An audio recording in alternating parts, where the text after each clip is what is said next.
Welcome back to Fast Market on the TD Ameritrade Network. I'm Tom White, joined by my co-host Kevin Hinks. But let's bring in our next guest for our cash tag segment, and that's going to be Landon Swan, the co-founder of LikeFolio. Welcome to the show, Landon. Thanks, Tom. Good to be here. All right, so we're talking Tesla. This is the big earnings report after the close. Shares are down about 30% so far this year, and it seems like, Landon, with gas prices where they are, everybody wants an electric car, but you just can't get them, right? Tesla's already stated that, hey, we can't produce the cars due to supply chain issues, due to shutdowns in China in some of their factories. They haven't ramped up in Texas and Berlin yet as far as those factories go. Elon Musk came out and said he's burning billions of dollars in cash as those plants are sitting idle or just not producing the cars. Are you seeing data that the consumer's still hanging on, hoping that maybe they can get a Tesla?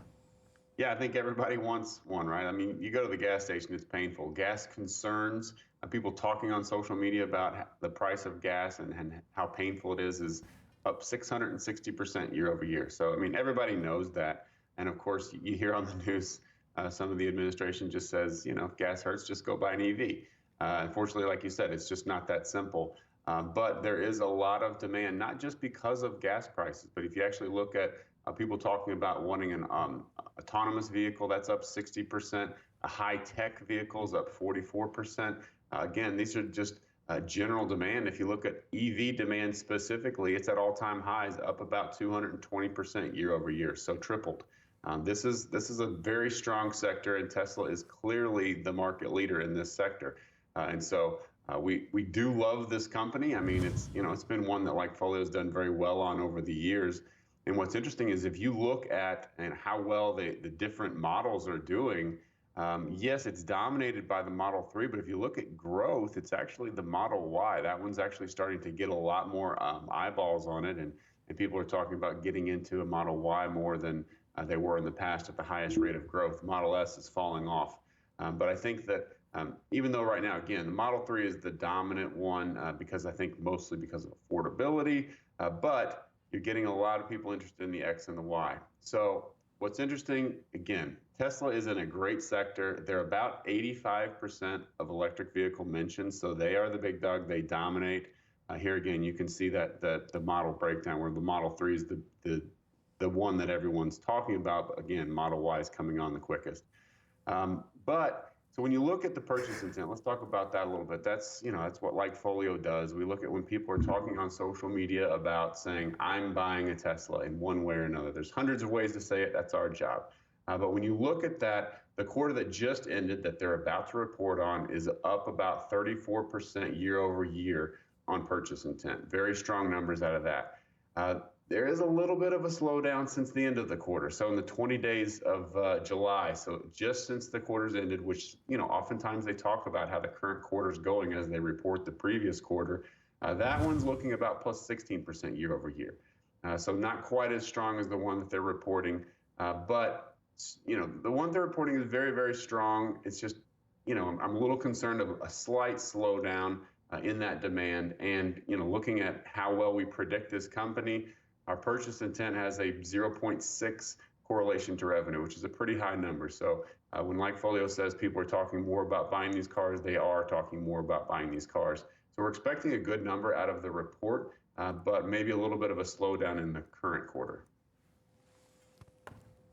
Landon, I think what's important for Tesla's earnings, and granted, the world is moving towards Tesla, right? The entire economy is moving towards Tesla. But are they ready for it to move towards them? Is Berlin going to be up and running? Is Austin going to be up and running?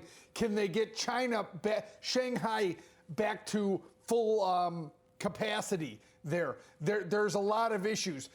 Is this going to be, hey, we're light on production so far for the first half of the year, but we're going to ramp up for the second half of the year and get those numbers to that annual growth rate of 50%. They've got to, if they're going to keep that promise, they've got to get to 1.4,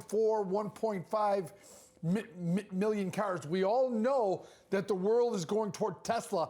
do you see, or does your data show enough strength to get them to those numbers? Are they on track, even with all the problems that they're having, Landon? What do you guys see in terms of their ability to deliver on the 50% growth? Right. So I think that's really the question. And I can tell you it's not going to be lack of demand. That's not going to be their problem. They've got customers that want these.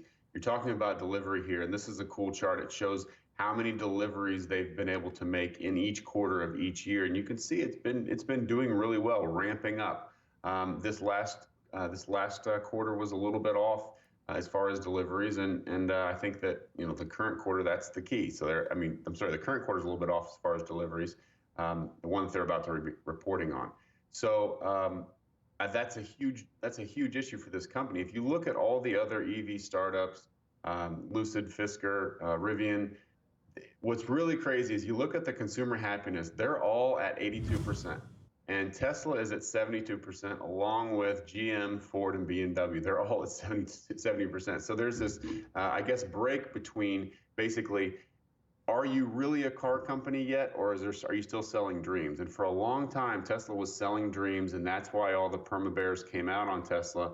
But now they're a real car company, and now it's no longer, are you able to produce this thing? It's, are you able to produce it in high numbers and deliver? So now they're sort of the real car company with real numbers on deliveries, and they've separated themselves from those other startups.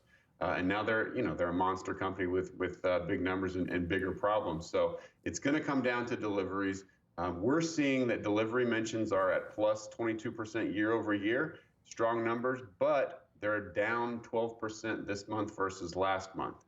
So we're seeing a little bit of a slowdown in deliveries, and I don't think that investors are going to like that. Obviously, but again, it is not going to be limited by demand. So if you could pick between two problems, either having low demand but plenty of cars, or having high demand but a little tough time producing them, I definitely pick the latter. So demand is going to carry them forward. If they're not able to get the cars out to people now, they'll get them out a little bit later. But the demand being there, I think, is the most important thing for this company long term. Short term, though, deliveries are going to weigh on investors' minds.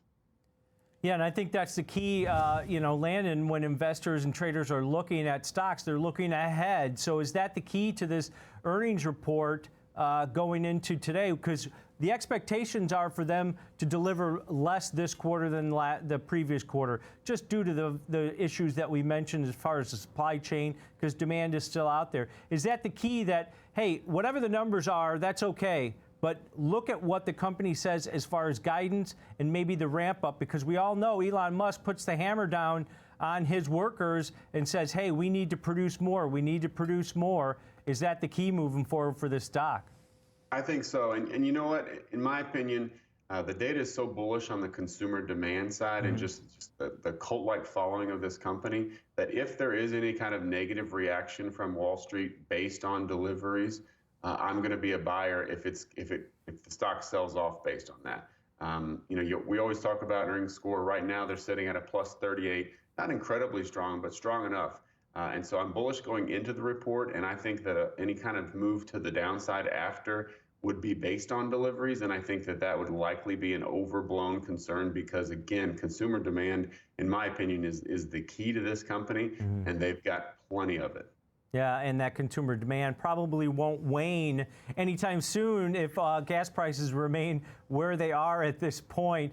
Yeah, just a side note though, your data showed that everybody was talking about the Model Y, the Model X, the Model 3, and then you had the Model S at the bottom. The Model S is the only good-looking one out of the bunch. I don't get that at all, but that's just my preference, I think.